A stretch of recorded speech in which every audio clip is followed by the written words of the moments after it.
Hey guys, We're back for more equations. we are, and this is like fun stuff. These are real world equations. I think you would know them as word problems. everybody's favorite. Just kidding. But the thing is they're not really that hard. I can remember when I was in high school 40 years ago, which was a long time, literally. I was terrified of these. Oh, yeah? And then I had a math teacher named Mrs. Cowan, who's still a good friend of mine today, and she taught me how to read them. And after I learned how to read them, I can do anything now. So you can do it too. So we got this. We're just going to try a couple examples and let's give it a go. And we'll follow the steps. Are you ready? We're going to start by reading the question carefully. All right, let's do it. The woodcutter and the fairy godmother both signed up for K-Mobile cell phone plans. Very cool. Very cool.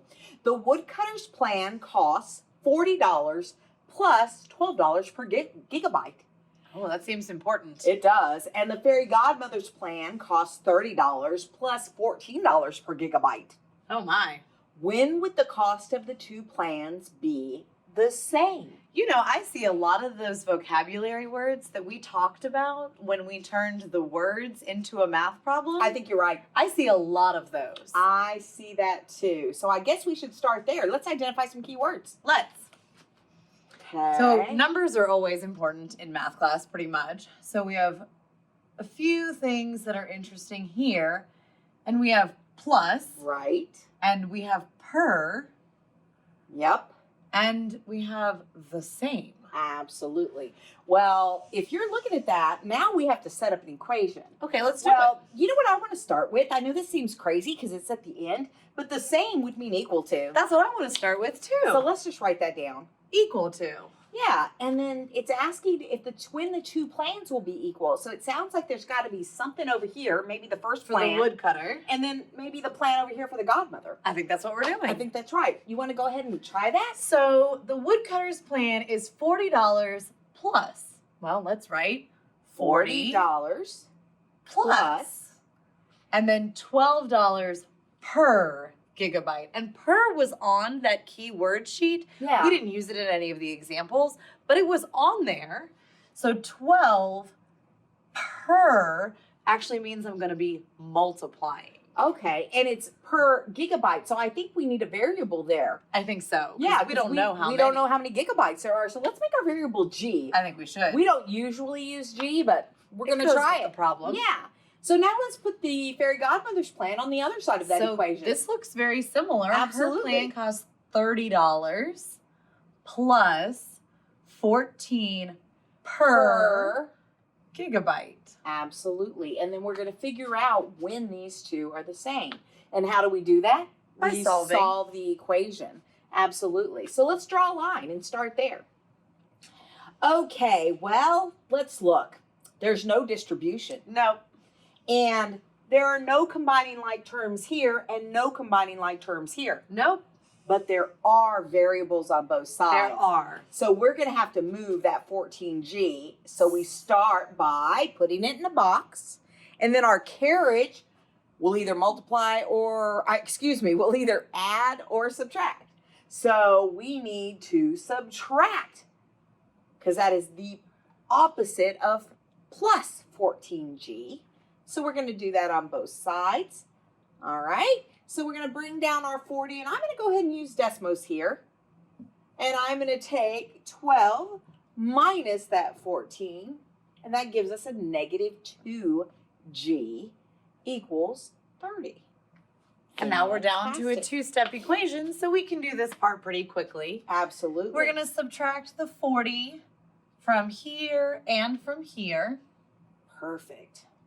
So I'm going to go ahead and do that. 30 minus 40 gives us negative 10.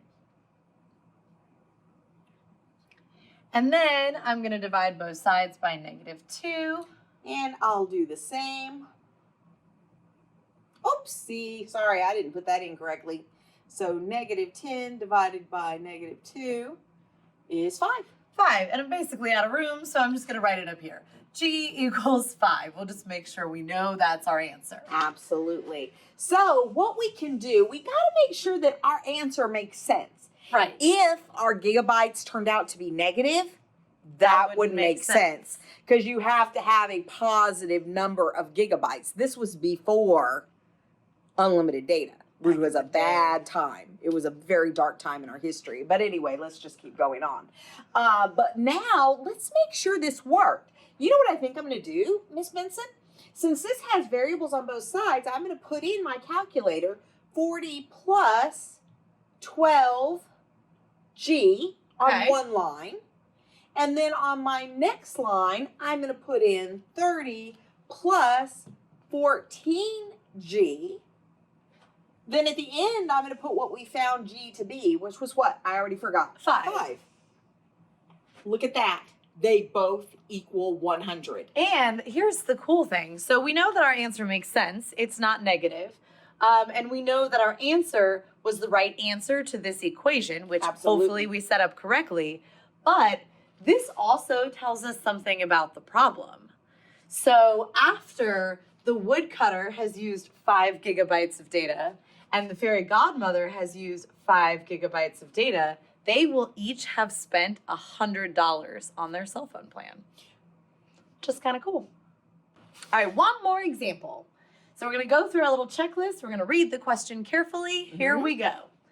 Last night at the ball, the prince's true love fled at midnight and left behind one glass slipper.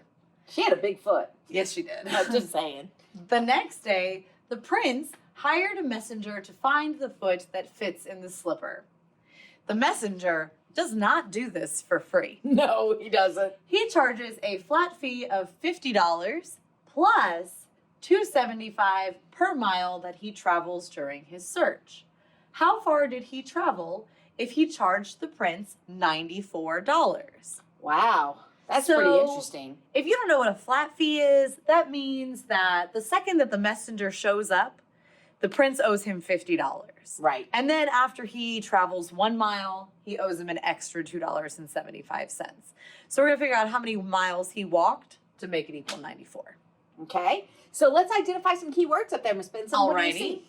Well, I see plus again, and I see per again, which is a pretty good clue. I'm going to be multiplying that. Right. And the final cost is $94. This is going to be my total at the end, my final cost, whatever you want to call it. Right. All right. So let's set up an equation. Let's do it. Okay, we're going to start with that flat fee because that happens no matter what, right? And then plus, we're going to add, and we're being charged $2.75 per mile. So that's $2.75 times however many miles I go, right? Right. So I guess the variable would be an M. Let's use M. Okay. And then the total cost for this when he finally found her? $94. $94. So we've got an equation there. We do. All right. So we've set up an equation. Let's solve it. And this one's going to be pretty easy to solve because it's just a 2-step equation. So we'll go kind of quick here. Absolutely. We're going to subtract 50 from both sides. Okay. And I'll go ahead and use Desmos just because we should be doing that to make sure we don't make any mistakes. Get 2.75 times M equals 44. Perfect. And then I'm going to divide both sides by 2.75. And I'm going to do something I haven't done before. I'm going to use this answer button here, and it pulls down the previous line's answer. Then I'm going to divide by 2.75, and that gives me M equals 16. So that messenger had to walk 16 miles to find the lovely princess whose very large foot fit in the slipper. Well, you know, I think that answers our 5th question. Does it make sense? It absolutely does. That would be a long way to travel, but it definitely makes sense. Again, this is a situation where a negative would not have worked. Right, because distance cannot be negative. Right. And probably you wouldn't expect it to be something like 12,000 either. No. So that would be way 16 seems pretty reasonable. Let's just do a quick check and make sure it was the right answer for this equation, and then we're all done. Absolutely. So let me put in 50 plus 2.75 times M. And then I'm going to go to our next line, and I'm going to say M equals, and what did we find that to be? 16. 16. I end up with 94. Perfect. That's exactly So we solved what we our needed. equation right, and our answer makes sense. And we checked it. It's beautiful. Beautiful. Beautiful. They're going to live happily ever after. Oh, I'm so excited for them. Yes.